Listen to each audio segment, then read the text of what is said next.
Dans cette séquence, nous allons parler du théorème qui va nous parler de la somme de variables aléatoires qui vont être indépendantes.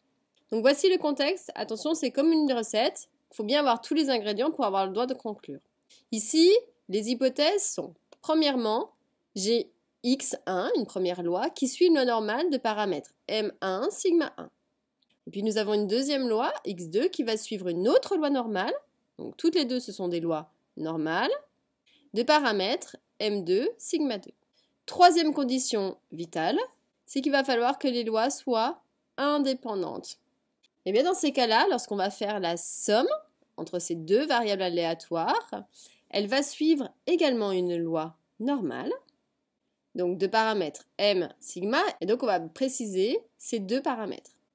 Pour m, c'est-à-dire l'espérance de z, eh bien ça va résulter de la somme des deux espérances, c'est-à-dire celle de m1 avec celle de m2.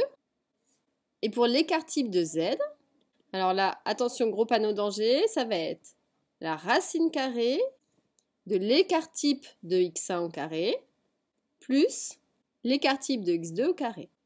Et attention, gros panneau danger au niveau des calculs.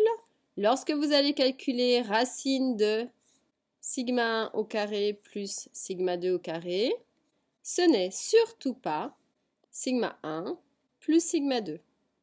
Pourquoi? Parce que dans les règles de calcul, priorité déjà au carré. Donc il faudra déjà calculer ça. Ensuite, il faudra calculer ça. Et après, on en fera la somme. Et au final seulement, on fera la racine de tout ça.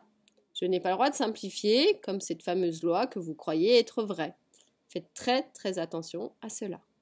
Donc voici un théorème qui va nous permettre de trouver maintenant la loi d'une somme. Alors on va voir en exemple comment on va utiliser cela.